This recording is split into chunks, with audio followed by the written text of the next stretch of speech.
This is the circle of life, a perfect circle. It never stops rolling. It never has, and it never will. It doesn't care whether you're happy or heartbroken, healthy or sick, successful or struggling. Life keeps rolling. Now look at the circles inside. They represent your marriage, your relationships, your children, your career, your health, and every responsibility you carry. For life to move smoothly, these circles need to work together.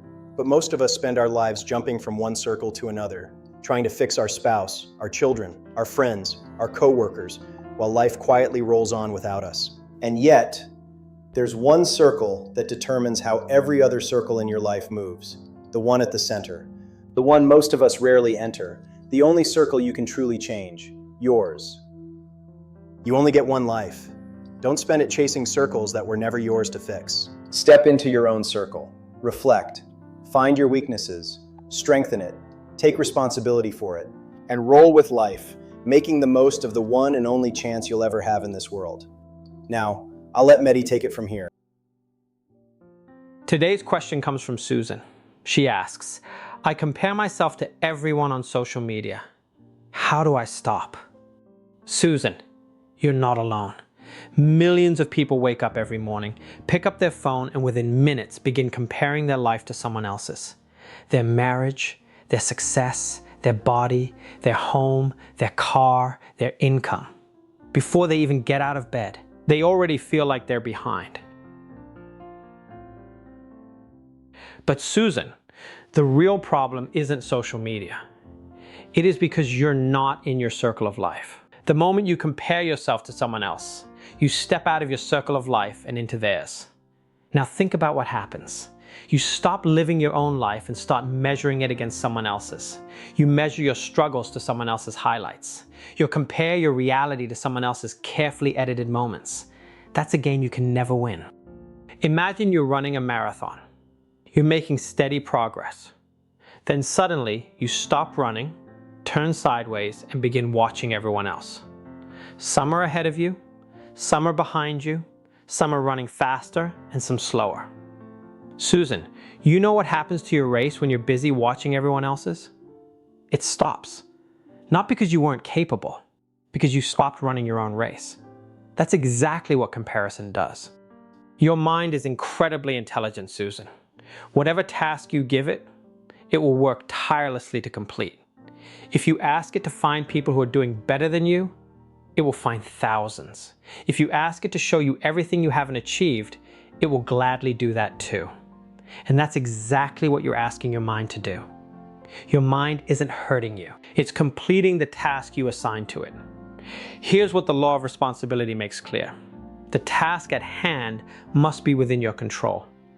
If it is not, it was never your task to begin with. Can you control someone else's success? Can you control how much money they make? Can you control how they look? No, you can't.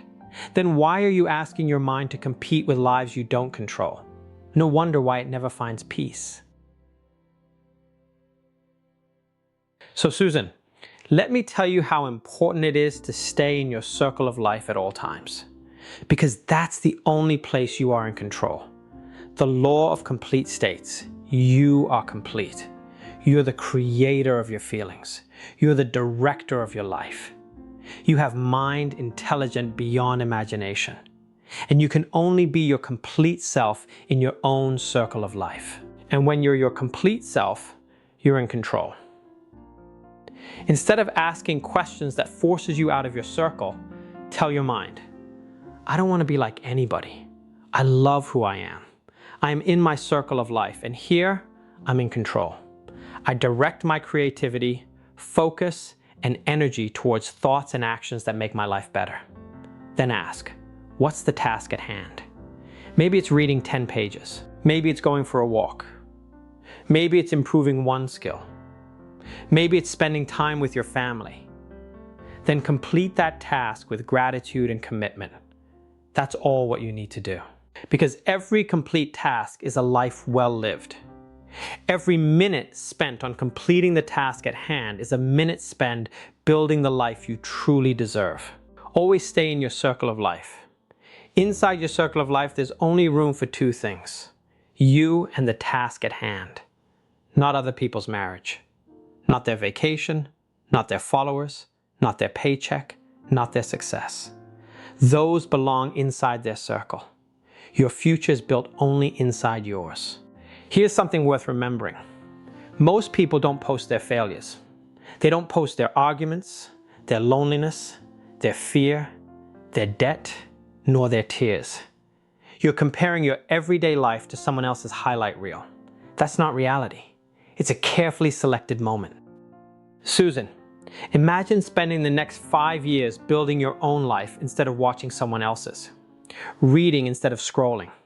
Creating instead of comparing. Learning instead of judging yourself. Going for a walk instead of watching a show. Where would you be in that 5 years? So Susan, don't ask, how do I stop comparing myself? Ask, what task do I want my mind to complete right now? Because your mind will always complete the task you assign it. Give it comparison and it will spend the entire day proving you're not enough. Give it growth and it will spend the entire day building the person you want to become. Here's what I want you to do. The moment you catch your mind comparing yourself to someone else, pause and ask it one simple question. What will comparing myself accomplish? Will it make me happier? Will it make me wiser? Will it improve my marriage? Will it build my career? Will it make me a better person? No. It will only steal your peace, your time, and your energy. Because outside your circle, you are helpless. The minute your mind tries to compare you to others, you've stepped out of your circle. So here's 4 steps you need to take if you want to live a life you truly deserve. 1. Create a vision for what you want in life. 2. Create a plan. 3. Create a to-do list. 4. Stay in your circle. Make the task at hand the most important task in your life and complete it. Because the quality of your life depends on how you handle the task at hand. Not yesterday's task, not tomorrow's task. Every completed task is a life well lived. So Susan, stop looking for happiness and success in other people's life. Start building your own. One completed task at a time. Until next time, stay in your circle.